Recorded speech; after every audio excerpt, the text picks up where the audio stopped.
General nerdery. So I had one of those mornings this morning, like started to wake up before my alarm even went off and not even fully awake. I'm sitting there being like, is there any way I can call into work today? Do I, like trying to go, oh, the sniffles can't do it. And I'll be honest with you. What got me here is I get to go after work and talk about Glass Onion. I don't even know what I'm going to say. And like only Glass Onion. Yeah. Welcome to General Nerdery, your podcast about liking things. I'm Zach. I'm Tyler. That's Steven. Hi, I'm Steven. That's Steven. Yeah, we are here today to talk about Glass Onion and not about what we've been ingesting. We mentioned it last episode, but as a reminder, we have to batch episodes a couple of things because we have too many things happening. So we are doing some shorter episodes for a while. Basically just the second half of the show usually. So if we're a little off, that's because we're confused by this too. It already doesn't feel right, and we really haven't started yet. Yep, It also feels like I haven't watched Glass Onion enough, and it's been too long since I've watched it, since I've watched the other thing we're going to cover on the next episode. Oh, did you watch them in the other order? I watched Glass Onion, and then I watched Wizards. Right. Yeah. And so now Wizards is fresher in your mind? Fresher in my brain, so a preview for next episode, Wizards. Ralph Bakshi, you weird fucker. But we will save that for next time. I guess we start in on Glass Onion? Here's where I realized that we should this is where we talk about Peter David. Oh, yeah. Thank you so much. Thank you for remembering this. Real quick, here's where we should have fucking discussed literally any of this before we hit record on the microphone. But now we know. Now we know for the next 3 episodes. Okay, so We never said we were good at this. No, we actually actively Just that we do it a lot. A lot. We just love doing it. Okay. Anyways, now that we've had our fun, a quick kind of sad moment. So, as of the recording of this, yesterday, comic book creator Peter David died. Now, Peter David had been in poor health for a while, so it's I don't want to say it's a relief, but it's that kind of None of us are surprised. Yeah, his kidneys had failed. At that point, it's just Death is sad and it sucks. But also, it seemed like he was dealing with a lot of... the quality of life was rough. There it is. That's the words I couldn't fuck find. the American healthcare system. But wanted to take a moment. Peter David is probably one of my favorite comic book writers of all time, and he is definitely, if you're not someone like me or Tyler, one of the most important comic book creators that you have never heard of. Amongst his career, he was a prolific Spider-Man author and created Spider-Man 2099. Oh. Mm-hmm. He wrote multiple X-Factor series, including X-Factor Investigations, which was... We talked about it on Noob Island years ago, that is kind of the last of a dying breed of let's take a C-list X-Men book and have one guy write it for 80 issues. That doesn't happen anymore. He wrote a 12-year Incredible Hulk run where he created... If you go listen to the Word Balloons episodes about the Hulk that we've done in this last season, I'm not sure where it's coming out in relation to this, so either recently came out or preview for stuff coming up. Almost everything we talk about the Hulk's different personalities, Joe Fixit, the Professor Hulk, all of that is, the different personas, is Peter David. Also, I'm doing the math. These might drop around the same time. I'm rolling with it. Yeah, I feel like it's same. It's going to be close. As I said, if it's not out yet, oh no, we're going to do some Hulk stuff. He wrote Supergirl, and the weirdest fucking Supergirl, where it turned out that she was an angel from heaven. Got the fire wings, had the version of Comet the Super Horse that was a strange archangel that we talked about early on in Word Balloons. Yeah, that might be the strangest Supergirl. I thought you were the one where we talk about Comet was stranger, but that's just the strangest part of that Supergirl. This is a stranger Supergirl. He created Young Justice, which the Young Justice comic book is very different from the Young Justice cartoon, but he also wrote several episodes of that. He wrote 30 Star Trek novels. Oh. He wrote an ongoing Star Trek series. I think he wrote The Death of Gene DeWolf, which is a very famous Spider-Man run. He is the comic book writer that wrote something that you've read that you've never heard of. So, yeah, don't need to go too much deeper into it. He was a real one. We're sorry for everyone. Glass Onion! Glass Onion! A much more fun take on death. I don't know. Fuck, I love Glass Onion. This movie fucking rules. I think I like Glass Onion better than Knives Out. I know I like Glass Onion more than Knives Out. It's hard to say. I know I like it better, but I think they're kind of different things. And I will agree with that. I feel like Knives Out is more classic murder mystery, and Glass Onion kind of pokes fun at murder mysteries. Well, it also really leans into Knives Out is a modern take on a classic murder mystery. Glass Onion is a modern murder mystery. Like it's a fuck, guys. I know we're it's talking about... very self-aware though. Mm-hmm. Like the red herring character is literally saying, "Don't fucking pay attention to me. I'm just here to hang out in the background." Fuck, I love this movie the more I think about it. And just like, it is a glass onion. It is a transparent layer upon layer. It is. This is one where I didn't even try to like figure out who I mean, because we didn't even necessarily know what the crime was for most of this movie. Right. Like, there's not a like, oh, who's the fact that there was like, actually a murder isn't revealed till much later. Till the end when they're revealing the murder. Yeah, it's fucking. This movie's so good. If you haven't seen this movie, sorry, man, you're fucked. Like, one, go watch it. I'm pretty sure it's still on Netflix. Two, I think it's one of those like Netflix originals isn't leaving Netflix kind of movies. I think that's true, but also I felt that was the way with the first one, and it's not on Netflix anymore. So fair. Fair warning. But do go watch this movie. I at least highly recommend it. I think it's fun and great, and the first one's great. If you haven't watched it, go watch it and then come back. Also, this cast is fucking out. I mean, the cast of the first one was so good too, but the cast of this one was absolutely out of this world. Should I name them? Yes, please. Real quick, before this happens, when did this movie come out? Like, actually, like I know it came out during COVID. It came out in 2022.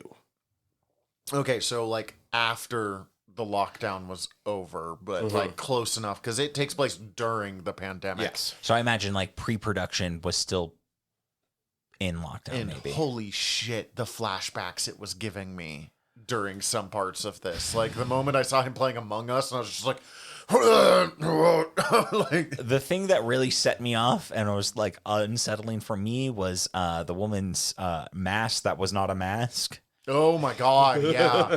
Okay, so folks, we will get to, I promise. Yeah. We all work at a grocery store. We all worked at a grocery store during COVID. We were all essential workers. The fucking sociopaths that came into the grocery store trying to work their way around masks was the wildest shit on the planet. The man that wore women's panties around his face being like, it's a mask.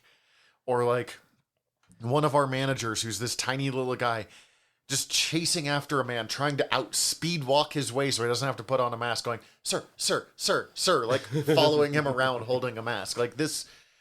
Oh, fuck, dude. Oh, the amount of rave wear that I saw being wore as masks that are basically just essentially what woman is wearing. Oh, yeah. The fishnet masks. The fishnet masks. Oh, my God. Like, it's a mask. Sorry, now we can do the cast. That's fine. I just wanted to make sure there was nothing else we were saying right there. Or if there was a better segue, there's not really a better segue. It will come back up. This movie filled me with rage that I didn't know I still had. We had Daniel Craig back as Benoit Blanc. Oh, God, let him do nothing else for the rest of his life. Unless he wants to do Unless he wants to do other stuff. Actually, just let that man do whatever the fuck he wants at this point. I'm so glad they're doing a third one, but like if he wants to never pick up this character again because he's got something else in mind, Let this man do it. I'm Sure. in. I already loved Benoit Blanc, but opening with him wearing that fucking ridiculous hat in the bath, like A Moroccan fez or something. The cigar. Oh, Edward Norton as Miles Braun. So I knew before I even saw this movie that he was a commentary on Elon Musk.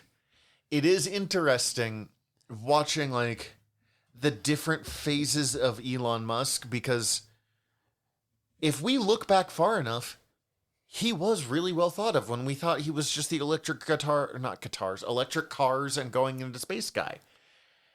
And then by like COVID, we all went, oh, he's a fucking idiot. And then he's, now fucking everything he is now. He's but not like, only an idiot, he's deranged and actively harming our society. Too much ketamine.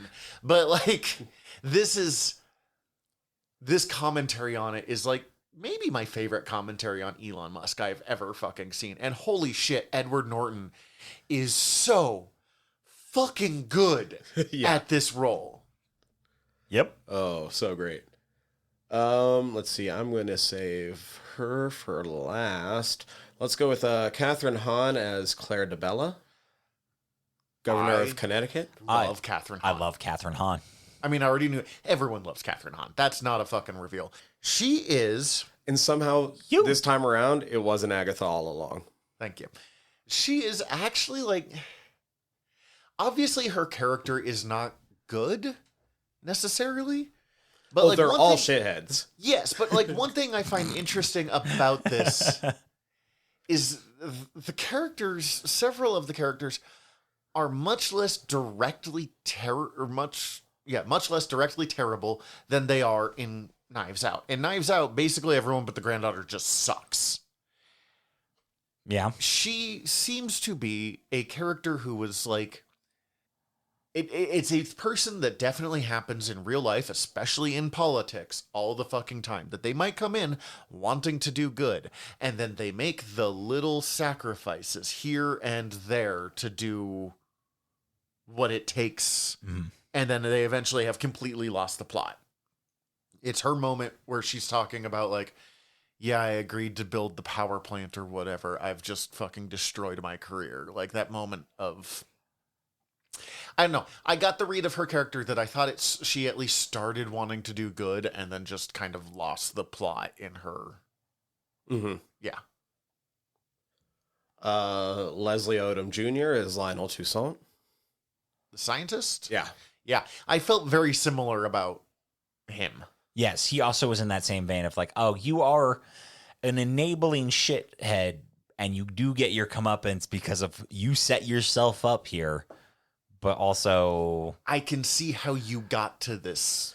You stage. do seem like you genuinely do want to try and do good. I should also say, I am aware that these two people probably seem so less shitty just because every other character across two movies are so fucking awful. Yes. Not every character, but like the suspect list.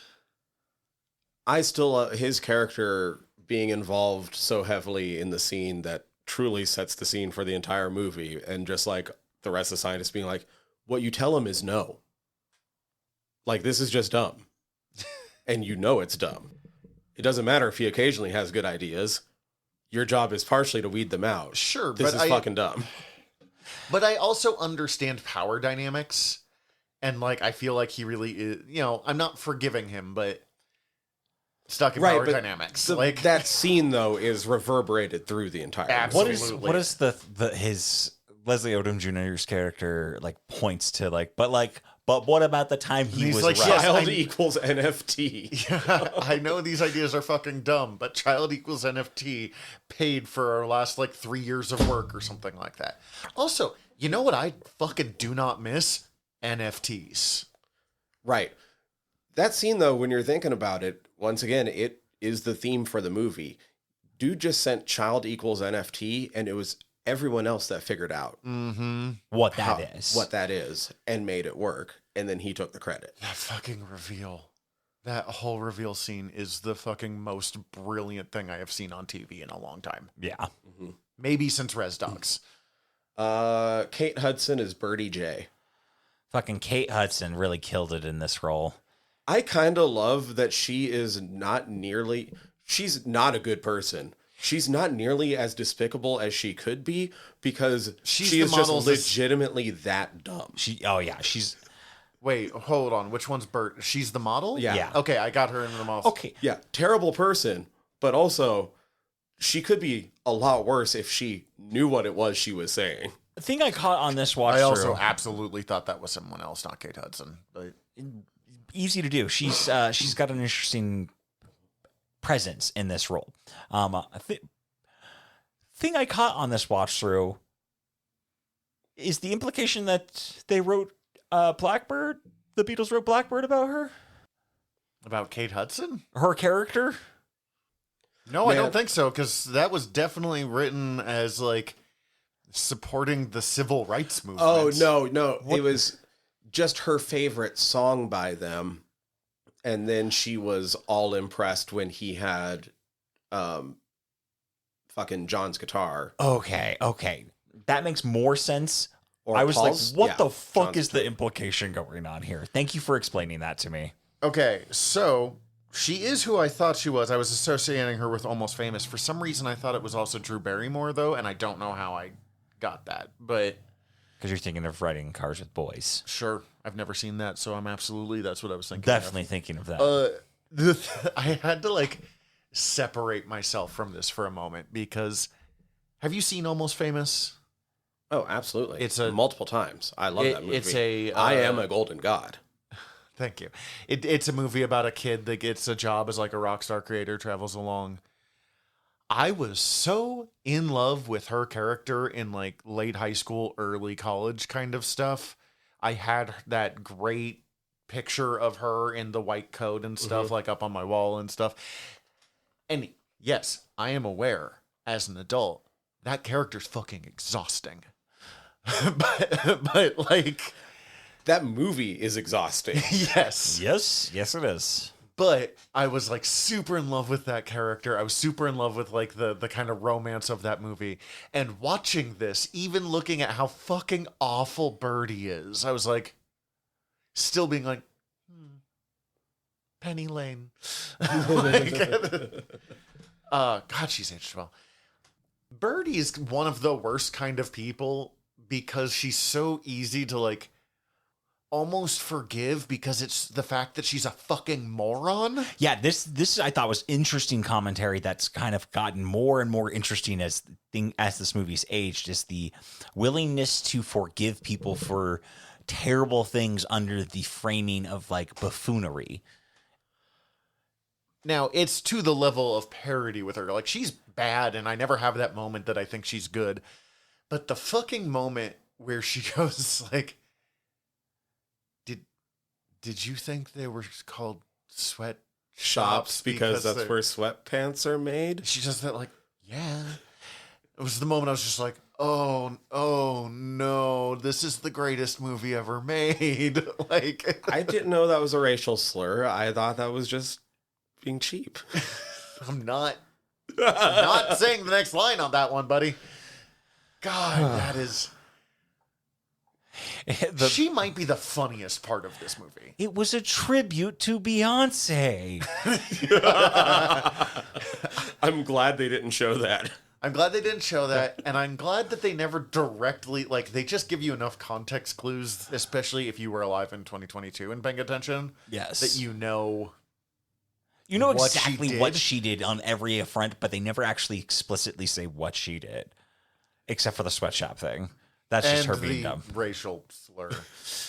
Yeah. Let's go to Jessica Henwick as Peg, her assistant. What do I know her from? Out of Birdie is curiosity? funny because Peg is there. Like, it does not work without the other. Let's see. Game of Thrones, Iron Fist. Oh yeah, because she's Clean Wing. There it is. Oh, shit. Gray Man, Matrix Resolutions, or Resurrections, Resolutions. Oh, yes, that's exactly what I'm actually thinking of her in. Interesting because she's sort of to Birdie what Birdie does to not Elon. Oh, Yeah. What is his name? It doesn't matter. It is literally unimportant who this person is. But like, it kind of again is a look at power dynamics, because her entire life is like, right, if Birdie goes down, she's fucked. She has nothing. But if Shithead goes down, Birdie's fucked. Yeah, like she doesn't see how fucked she is already, and that like her life sucks. She's committed fully to working for a dipshit idiot asshole, and like what does she get out of this? She's never gonna like really. Birdie's never gonna give her like a raise or like a promotion. She's I never get gonna the sense that she accolades. makes decent money. She just doesn't make like Mm-hmm. Birdie level money. I mean, Birdie's definitely dumb enough that you could definitely embezzle a lot. I from am her. sure Peg makes a solid paycheck, particularly compared to us. Yeah, so she probably cuts. Just not worth what she's dealing with Birdie. Yeah, no, her life is bad. It's just. could not do that. But also, like, this entire movie could basically be described as the sunken cost fallacy. And she has it and they have it. Like, that's. The sunken cost fallacy has destroyed more people in the world than I think. Well, lots of things. But, like. I've Agreed. invested so much time, I can't turn back now until suddenly you're like, whoa. I mean, that's how cults exist. Yeah, and dude, also fuck how it. rich people survive. If Like, shit sucks, hit the bricks. Get out. I say as I work on going on 11 years at a job that I don't give a fuck about. It doesn't suck all that bad, apparently. it's just good enough. But that's the risk of this. Like, okay, we're not doing therapy about my job right now. But, like, that's my point. That's the risk of the sunken cost fallacy of, like, well, I've put in this fucking time and it's just good enough to keep going until suddenly you're like, oh, no. Yeah, I get that for Golden sure. handcuffs. Dave Bautista as Duke Cody, playing opposite himself in real life. I love that Dave Bautista is just playing what if Dave Bautista was Jordan Peterson. Yeah, Like, it's he my just- least liked yeah. Dave Bautista role. What if Dave Bautista was Andrew Tate? Yeah, that's almost a better one. Except, well, okay. We can discuss that in a little bit. But I love Dave Bautista. He's doing an incredible job here. I hate his character. I somehow find him the least objectionable manosphere person I've ever met. But maybe it's just because they're so open about how bullshit.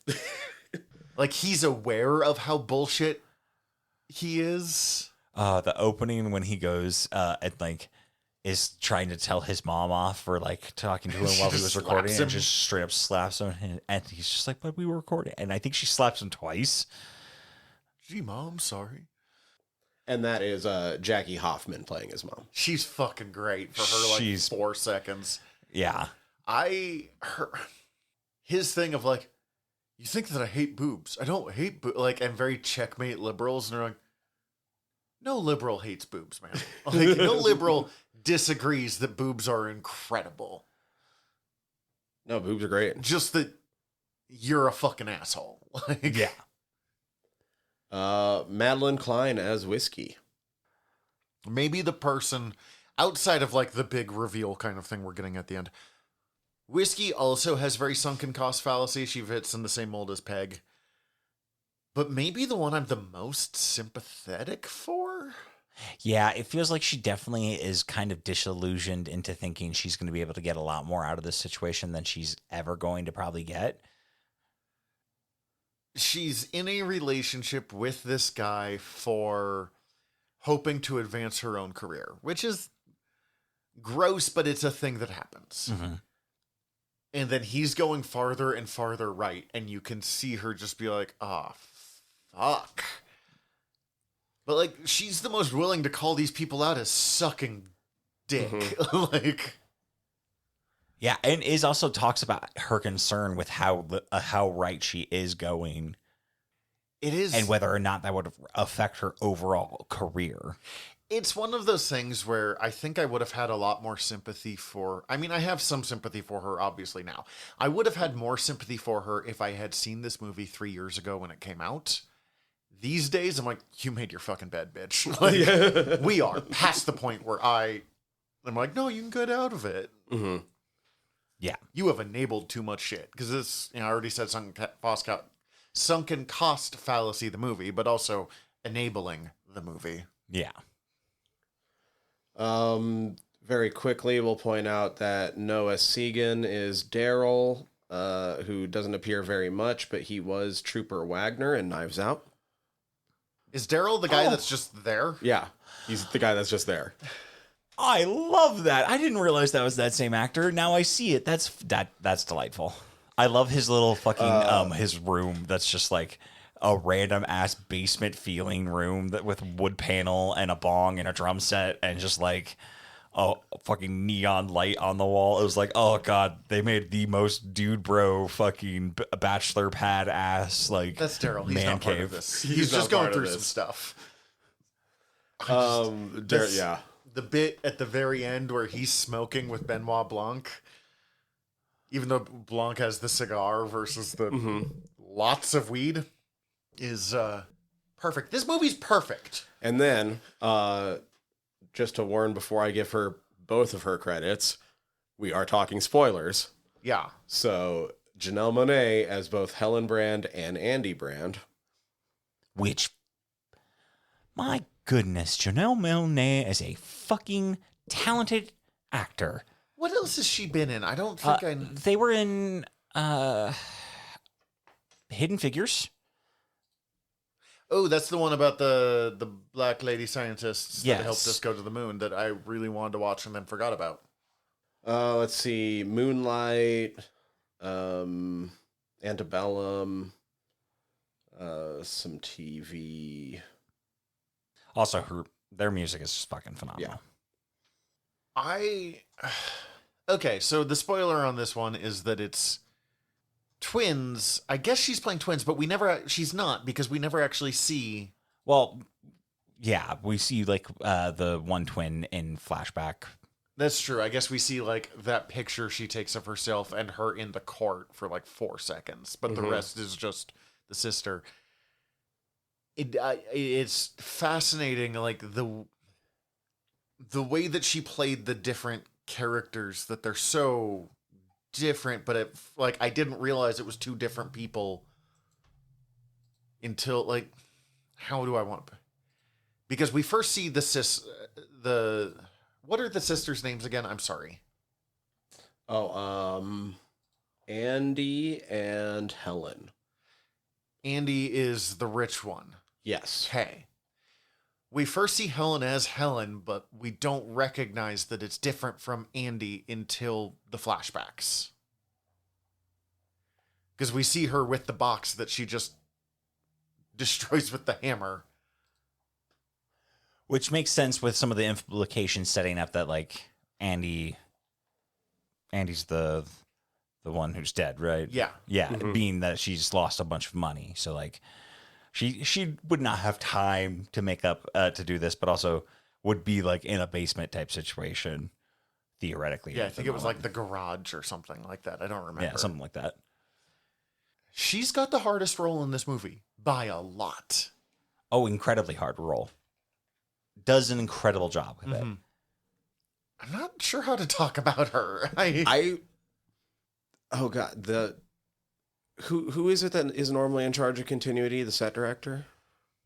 I think so. Because they might have the hardest job in this movie, because everything that is shown in that reveal you can see in the scenes leading up. Yeah.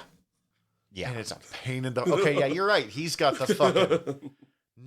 of the actors, she's got the hardest job. Yeah. God, that's a fucking nightmare job to try to get all of that down, too. Like, my God. How far in were you before you realized that you loved this one more than Knives Out? Did it take having all of it, or was there a point part way through? I was very in pretty quickly, actually, I think, myself. I don't know if I decided I liked it better until the big reveal. Like, I think that might be the moment where I was like, fuck it, this movie is the better of the two.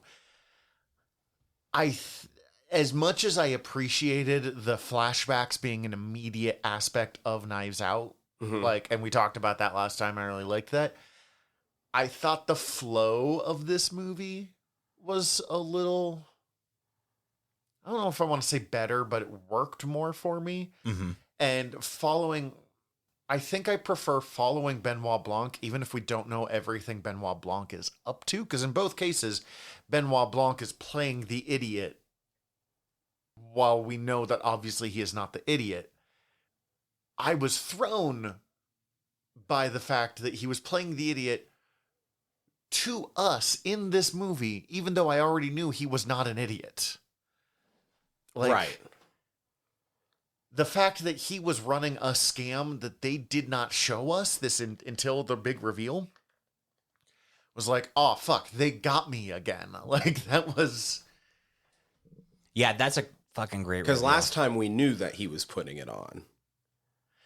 Yeah, last Because time he shows up, like, also not knowing and has exposition being like, cool, I'm doing this. And I was willing to accept, and I was like, that's kind of weird that they do it twice, but sure, maybe it's just a Benoit Blanc theme. Like, we've talked about how this character is such a love letter to the murder mystery genre, and it's not uncommon for there to be, like, a theme to how you start murder mystery stuff. So, who brought in Benoit Blanc I would have accepted that as just, like, one of the things they like doing in these stories.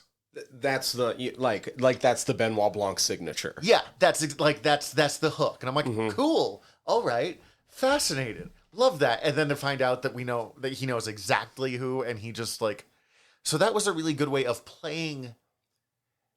I think part of what I like about this movie is this movie, one, plays with expectations, but also plays with the expectations of the movie you just watched. Of, like, Knives Out. You're like, aha, I understand how these work now. They're like, nope, not really. And, even knowing he is smart, I'm still just like, he's really unaware of shit that's happening here. I do love how often he does seem to actually legitimately be thrown off by the rich people shit. Like, I don't think he set the smoke-free garden alarm off on purpose the first time. He just learned how to abuse that later. Oh, that reminds me. I want to point out a couple of these cameos real quick because that ties into one of the things. Not the alarm voice, but the dong. Is Joseph Gordon-Levitt. I saw that. I thought that was just Edward Norton. I thought Edward Norton's character had just recorded himself saying dong and rolled with it. Ethan Hawke. Just on the fucking dock. I was certain he was going to be a big character. That was some fun trivia. Ethan fucking Hawke. He was apparently just in the fucking region and had the time to come do this scene. Like, he was literally filming something else relatively in the area. Like, it wasn't, like, in the same exact spot, but, like, they were close enough, and he was just like, fuck yeah, I'll do that movie. And he just showed up, did that one day of shooting, and then left. Yeah, no one was doing shit at the time. Like, I think that's why some of those because fucking Hugh Grant? Hugh Grant, thank you. I want to say Hugh Laurie, and I'm like, that's not correct. Natasha Lyonne. But, like, Hugh Grant just as Benoit Blanc's partner? Like, love it so much. And the way they introduce him later on, where he walks out wearing the covered in flour with a fucking sourdough starter in hand. I was like, oh god, fucking the trauma. The Zoom call with Kareem Abdul-Jabbar and Stephen Sondheim, Angela Lansbury, Natasha Lyonne, Kareem Abdul-Jabbar. That was Stephen Sondheim? Yes, because this is Stephen Sondheim and Angela Lansbury's last film roles. Holy shit. I caught Lansbury and Kareem, but I did not catch the other two. Remind me who Natasha Lyonne she's in But I'm a Cheerleader. She's also in Orange is the New Black. She's in the new series Poker Face, which I want to watch. Just is in its second season. Good things about I wanted to see that. I believe it's Steven It's on Soderbergh making that, or at least was the director of the first episode. Yeah, she's done a bunch of other good stuff. She's really good. Okay. Oh, Russian Doll. Oh, the other big all right. one. Now I'm And American Pie. Oh yeah, American Pie. That Among Us game is even fucking wilder than I thought it was.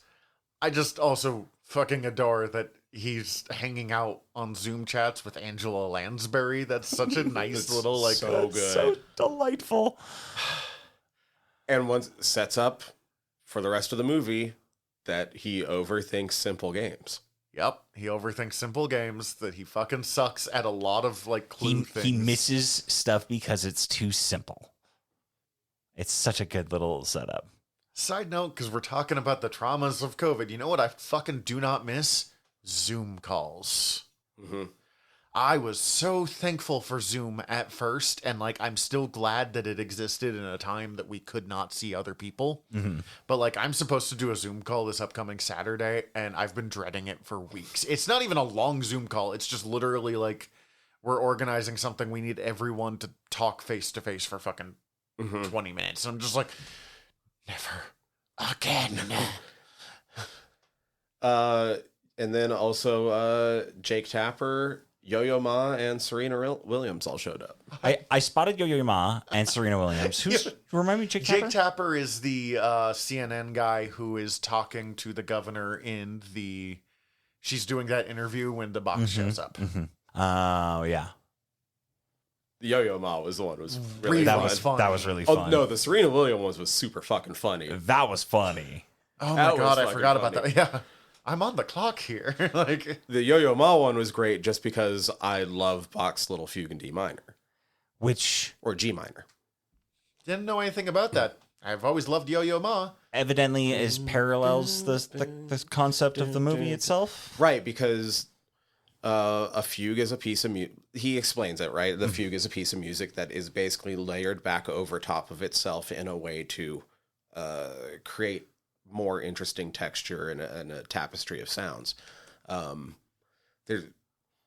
There's actually a really good like hip hop remix of Bach's Little Fugue in G minor that explains it really well. Oh, It's called The Fugue by DJ T-Rock and Squashy Nice. I listen to it quite often. I love that. So the whole movie, like the last 20 minutes of the movie almost is all a flashback He's to the rest rewatching of the the movie, movie. yeah. And it's that layer over top. That creates more harmony within the rest of the movie. And that adds all the context of what's happening. Fuck, I love this movie. This movie's really well made. So let's talk about the big reveal or kind of look back on it. I'm kind of thinking more of the Edward Norton side of stuff, but also, I mean, just any of it. I think I keep being like, this might be my favorite moment in the movie, and that's why I think I like this one better than Knives Out, because in Knives Out, I could probably pick like the top two best moments. I think the best moment might literally be when Benoit Blanc goes and sits with the old lady and gets the information she needs or he needs. You know, it's such like a sweet little moment. I think my favorite parts of these movies is when Benoit Blanc just like sits with people. Why? Because is it with sitting with Daryl at the end? Yeah, I love that part of Just this. Daryl. I really love that part of this movie. I thought it was a It's really so satisfying good. because he's at that point. He's like kind of just like, well, I can't fucking do anything about this. I'm gonna go chill. You take care of this, Helen. I think my favorite part is him figuring out the original mystery. Yeah, that is When very they sit delightful. down. But it's just like it was Birdie and the crossbow. Yeah. Your Oh, necklace. So yeah, it was supposed to be a murder mystery weekend. But I mean that does kind of tie in. When he's talking to the sister, I've already lost all the names, but the one who's alive and knows Benoit Blanc. And she's like, well, obviously it's Edward Norton. And he's like, no. That would be too obvious. And he is not a stupid man. And I remember sitting thinking like, yeah, he is. Because I'm still like, as I said, I know that this is Elon Musk, that he has put Elon Musk into this, or a parody, obviously.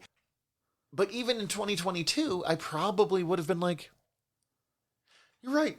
Like, he's a weirdo and a jackass who's had too much ketamine, but he's not dumb. But now, and then like, knowing him now, oh God, he's so fucking dumb. And then the reveal that like, he's an idiot. And the moment that you can see like, okay, I know you've never seen How I Met Your Mother because we were talking about this just before, but Steve and I were talking about it. You know, do you remember the episode where they're talking about how you suddenly become aware Yes. of a bad habit of friends? And the breaking glass. Yep. Yep. I could fucking... So the idea is like, you've known someone for years and then someone points out a flaw in that person and that you hear like the glass shattering and suddenly you can't like... Unhear or unknow this information. I've had this happen. Like someone pointed out that I pronounce a word weird, or someone pointed out specifically that my sibling pronounces a word weird, and now every time I hear them pronounce it, You're like stuck on it. I'm like, oh wow, they pronounce that very common word slightly weird. I wonder why. But it's like I can't bring it up. It's totally fine. It's not a bad thing. But yeah. Or, you know, my habit of calling people boss or, you know, whatever fucking thing. It doesn't, not important to this. But like the moment where he reveals how dumb Edward Norton's character is, and I could fucking hear that like glass shattering moment, and you see all of them just be like, holy shit. Like he is so stupid. Well, this is why this is my favorite over Knives Out. It's, as we already brought up, it's the glass onion, right? Like, Edward Norton's character has his finger in so many fucking pots, and so many of them are successful, that there is this superficial thought that something must be working there.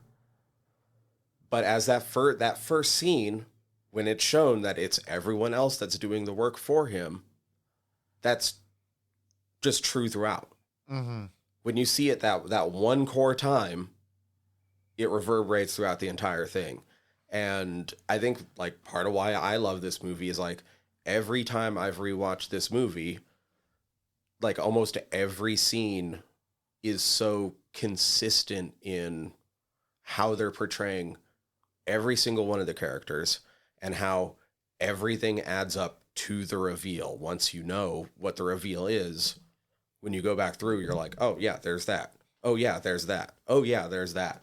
I don't know how much time you guys have ever lost on TV tropes, but the foreshadowing section on TV tropes for this movie is as long as other movies' pages. I believe that. Yeah, And, I like, see that. It really does. The only one that I really picked up initially is when he reveals that he did not make the puzzle box. Right. That he got someone else to do it, and they barely made the, like, 5 of them or whatever. Right. Well, because most of the time in a mystery like this, with puzzle boxes sent to all the different recipients, it's usually things tailor-made to them. And we do see them in the beginning calling each other up to help figure it out. But they're not figuring it out based on things tailor-made to each other. They're figuring it out as a group because they're fucking dumb and don't have any other way of figuring it out. And like Dave Bautista's mom is in the background really fucking bored with the puzzles because she knows all the references because they're fucking generic puzzles. And Yo-Yo like Ma solves one of them. Other people around them solve all of them. And literally, if she didn't solve the first puzzle for them, they would have been probably stuck there for too long.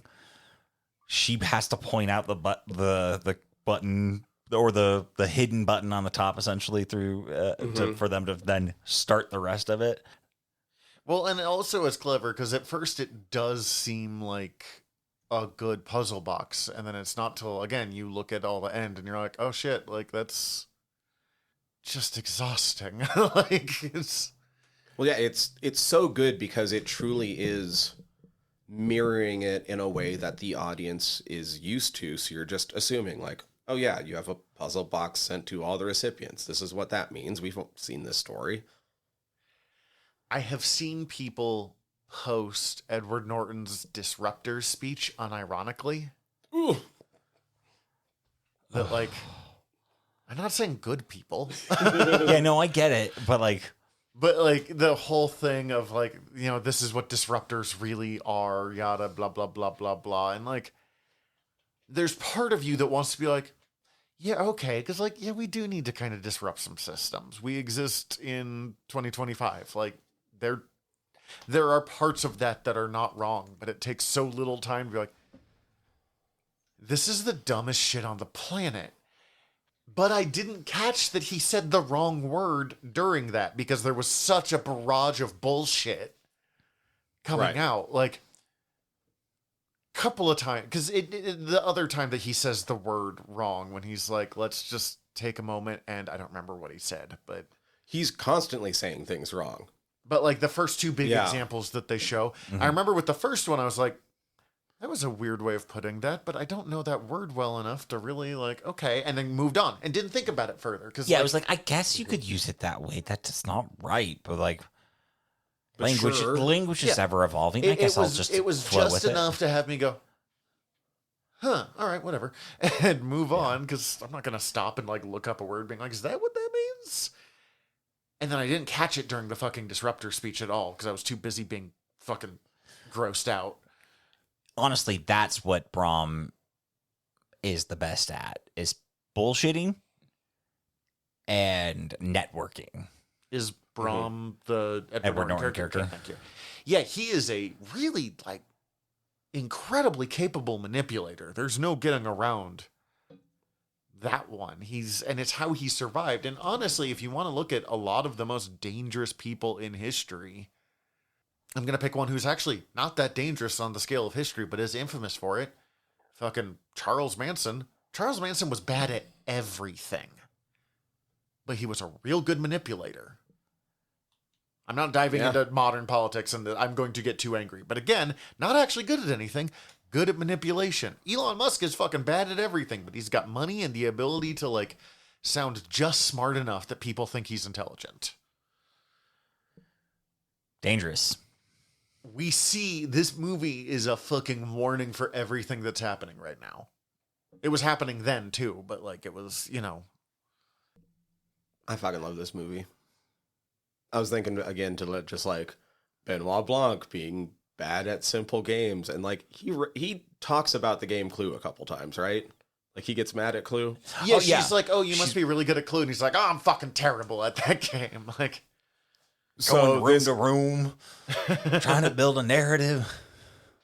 That's the thing. Like the whole thing with Clue is that you don't discuss who had motivation because it's just in the backstory of the game that they all have some sort of motivation. It's all about who was there with the murder weapon. Credit to and that's this. All everyone has motivation. It's pointless to look at. I will say, as much as he yells this movie's so layered Clue, without being. Fairness, that game did everything. Like it's hard to fucking do motivation in a fucking board game, especially old board game. I love to play Clue. I don't know if you know this about me, but it is one of my top 5 favorite like classic board games. I've not played it in probably 20, 25 years. Baby, we should do a Clue night. Just that I also think that I appreciate that. I'm not sure if Benoit Blanc realized it was Edward Norton until he like talks through it, because the moment where he's like, I was caught up looking at the layers and thinking there's depth, and then like there's that, because at first he's kind of just killing time so she can finish looking for stuff, and he's like, oh, at least if nothing else, he might have figured out it was Edward Norton by that point. But the moment of like really clicking in, of you see the moment as it fully registers how dumb Edward Norton is and how fucking just been disgusted Benoit Blanc is with all of it. It's so good. It's such a superb, what a bad time to pick a wrong word. Oh my God. Such a superb little bit of acting by Daniel Craig right there. I'm not sure how much else I have to say without like getting into super hyper specifics of the movie that I did not write down good enough notes for. Same. There's just like lots of really great little details and really great little insular moments that build upon each character and then subsequently on each scene and furthermore the whole movie. So it's hard to like get it requires going further insular that I don't know if we have the time nor the fucking notes for. Yeah. Like I was saying, I kind of love this movie because I love continuity porn, and this is kind of continuity porn, the movie, once you know what to look for. So, okay. This is kind of outside of our usual wheelhouse. I'm so worried about saying a word wrong after I've made fun of shit. This is kind of outside of our normal wheelhouse because we're a podcast about liking things. But because we've done nothing but gush about this movie for like 50 of the last 60 minutes, is there anything in this movie that didn't work for you? I don't know if I got one. Okay. It's not that it didn't work for me, but there's one thing that I kind of wish. And I wish that there was a very brief, like 8-second after credit scene with Benoit Blanc realizing that the fucking anti-COVID spray was probably bullshit. I was going to ask about that. I didn't think about that till this of like. I also just unrelated to the question, we have not talked about the Mona Lisa. You know what? That did bother me, and I had to find myself like reevaluating shit of like, I was like, you can't destroy the Mona Lisa. But I don't know, man. If you destroy the Mona Lisa to take out Elon Musk, like that might be a trade. Was that when it was burning? Was that only the paint flaking, or was that the canvas? Because if it's the canvas, it's a fake. Mona Lisa is painted on wood. I think it's supposed to be. I would have to rewatch the scene well enough to know. It looks like it is wood from me watching it. I saw this bit and then was paid attention enough that I feel like it is wood. Fun thing about that scene, when you have a reproduction that's supposed to be that accurate in a movie of a painting that fucking expensive and famous, you have to burn it at the end. So they just burned it in the scene. So they can't do the incredible. fucking, so it can't get on the fraud art market. That's so good. That's fucking wild. I've never thought about that. I do love, she starts destroying the glass, and I had that moment of like, oh, because they had shown his unlimited energy thing that we knew was Clean. bullshit. Yeah. Clear. There it is. I knew it was clear with a K. With a K. Oh my God. I hate him so much.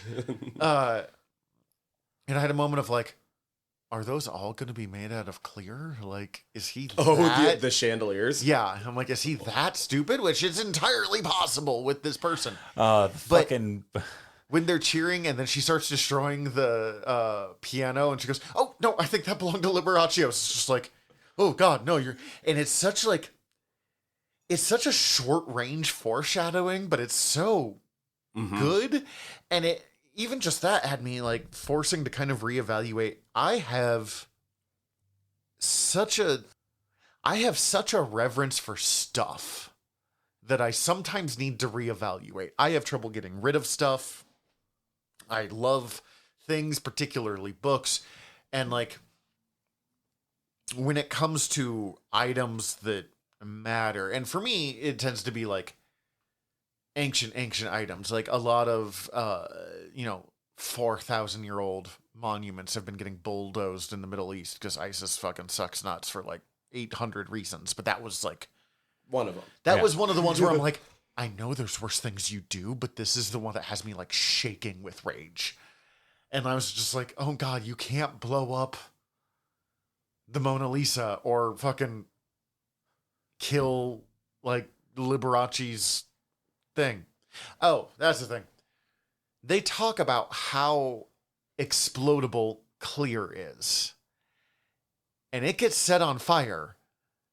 And the house, and I was just like, did Benoit Blanc just get her to suicide pact? Just like murder-suicide that entire house? Like, oh no, they all somehow miraculously survived. But I definitely had a moment of like, they're all dead. And the fact that all of them are like, fine. I don't know, like, I'm not going to be like, they should have been dead. It pulled me out a little bit. Well, they do compare it to the Hindenburg. And as far as I know, it was the crash that was really the biggest problem. And the fire. But like the fire really kind of exploded pretty quickly because hydrogen's so combustible. It burns really fast. Sure. So I think that's part of the premise is that like it explodes, but it's like it puts itself out almost instantly because of how quickly it burns, is my thought. I buy it from the logic of movie explosions already not working right. Yep. That also is easier to go with. So let's Because, just go with like, that. if you're ever close enough to an explosion that it physically throws you any amount, You're then burned to shit. it also means that you got hit with enough force that you are at least concussed. Yeah. Okay. Oh, yeah. Imagine your eardrums are also completely fucked. And burned. You are very burned. That's a lot of heat coming out at you. It is such a small gripe, but because I asked, is there anything that didn't work for you in this movie? I think that is the only moment that pulled me out of this movie. Yeah. Oh, last thing Yeah. that I do have to talk about this. Oh, go ahead. You were mentioning the really quick foreshadowing before the fucking Mona Lisa bit. Mm-hmm. The fact that was going to be used, the cover on the fucking bit is even like loose and wobbly. It's so fucking funny. This movie telegraphs everything so well. The fact that they kept mentioning like the two bits of weird celebrities, and one of them I'm fine with Jeremy Renner, but like Jared Leto's. But just hard kombucha. One, Jared Leto's hard kombucha. I got him to send me a case, and I was like, "You fucking, I'm gonna fucking beat the shit out of you." One, because Jared Leto sucks, but like also, what a fucking rich person bullshit. I've been making my own hard kombucha. But if I ever see Jared Leto, I'm gonna kick his ass, or whatever that line was after she got fucked on. That was so funny. But then having to put, as he's putting the hot sauce, Jeremy Renner's hot sauce, in his eyes to do the tears, and Cece's screaming next to me, "No, you don't have to do that, Benoit Blanc." Like, you could just put it like, near your nose. You'll get water. It's like, he doesn't have to cry for that scene. No, he actually doesn't. Good point.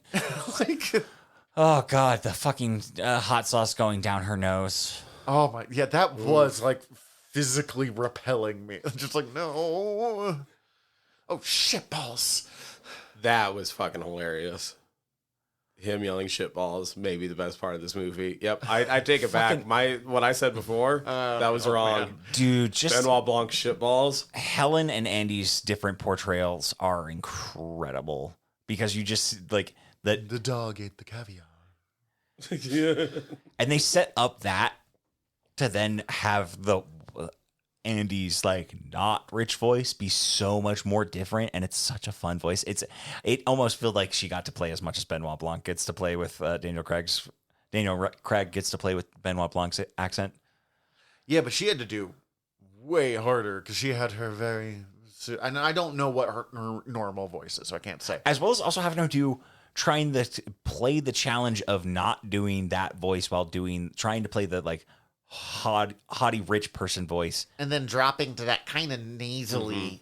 but then also having to play drunk and kind of not Keep in it. keep in it while still playing drunk. Ooh, she does such a great job. Yeah, I think we might as well end it here because I'm sure we can find more things to talk about. Because if we went scene by scene, we would just talk about everything we loved in that Piece of shit. scene. Piece of shit. It's really... Oh, God. I am hard pressed to find a higher recommendation we've ever given for a show than this one. Maybe Res Dogs, because I think Res Dogs is more relevant, like, I need to and watch it still. important. I'm mad I haven't.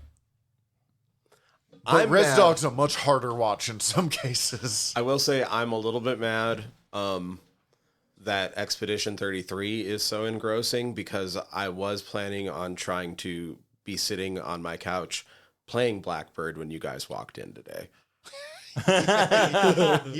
I even made sure my guitar was in tune just to do that. But I don't know if I've ever related to Birdie, as awful as she is, as much as when he's like, it was worth it to see your. This is the one he wrote Blackbird on, but it was worth it to see your face, and then chucks the Chucks it. guitar, and she goes like, "Oh God!" Like, Like tries to save it. And I was like, oh gosh, no. There's a lot of Easter eggs too. Like rich people suck. Sorry. the fucking paintings in the Glass Onion. There's so many, and there's so many little references in all of them. So bad. The Ed Norton Brad Pitt body. The Ed Norton. Okay, no. So here, deep cut one. God, what's the fucking line? Ed Norton at some point says, "What is it? We're changing the world. We're making a dent." His character in Death to Smoochie says, "You can't change the world. You can only make a dent." I almost hate this movie now. How much it, like, the layers of this movie that I will never fucking catch. A movie you can rewatch multiple times that not only gets better the more you watch it because you better understand it is exactly what I want out of a film watching experience. So, like, I highly recommend this to any listeners. There was one other thing I saw somebody point out online about just how transparent this movie is. The billing is in the same order on Glass Onion as it is in Knives Out. It goes Daniel Craig, the killer, the protagonist. Yeah. Wow. I now want to not pay attention to that on That's Wake the Up shit Dead I Man. would never fucking look at. But yeah. So watch as they change it up now. Watch as it's fucking Poirot. Like, you guys have never read much Poirot? No. In the very final Poirot story, spoiler for a book that came out in the 40s, 70s by that point. She wrote it for fucking ever. Poirot is the killer in the final Poirot mystery. Why? Because he knew that the person he was going to kill was going to get away with his, like, awful fucking crimes. I think it was like a murder spree or something like that. And he was already dying. So I've never actually read it. I just know that Poirot Vigilante is murder, got it. Yeah. Is the murderer in the final Poirot story, which, one, I think is Agatha being clever, and two, it's that she fucking hated Poirot by the end of it. You know what? Fuck it. He did it. Like, okay, both her and Arthur Conan Doyle came to hate their characters. And Conan Doyle's like, because I am bored and I want to write other stuff. And she's like, what I thought was charming is the most obnoxious human being on the fucking planet. You're right. You are not wrong. Oh, God. But it'd be so funny if it turned out that Benoit Blanc was the killer in, like, the final one of these. Man. No. Benoit Blanc has a twin brother. Benny Blanc. Yeah. And you know what? I'm not even going to say what I was. was going to say. I'm going to leave it there. That's way better than anything I was going to end it off with. And he's got a British accent. But it's somehow a weird amalgamation of like 17 different British accents. Apparently, there was an idea that they obviously didn't go along with, of Benoit having a different accent every movie. That's fucking incredible. I'm glad they did. Okay. I wish they had, but because that's some silly ass bullshit that I Steven, am here for. But I'm also glad they didn't because I love this accent. I like the accent. Two, I feel like that borders on too clever for its own good, and I would have just been too distracted by it. But it is funny.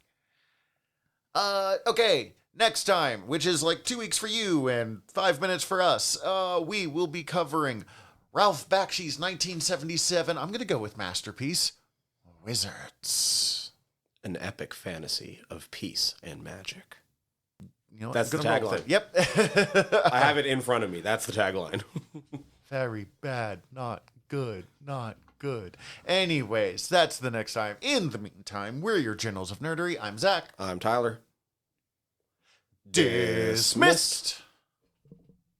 Hi, everybody. General Tyler here. If you like the show, please hit subscribe however you're listening to us right now. Also, if you could rate and review us however you're listening to us right now, or preferably over at Apple Podcasts, we would super appreciate it, as the whole world is ran on algorithms, and we want to be all up in them, getting our voice out to more places. Also, tell your friends. We always appreciate that. If you want to get in contact with us, ask us questions, give us comments, email us generalnerderypod@gmail.com. You can also contact us through our website, www.generalnerdcast.com. While you're there, check out all of our back catalog, or click the links up at the top as we are part of the Earworm Podcast Network. Go check out all of our sister shows. We're involved with most of them, so if you already like listening to us talk, it might be in your best interest. And if you want to check out everything from the network, head over to earworm.com, EARVVYRM.com. We'd super appreciate it. Love you all. Have a good one.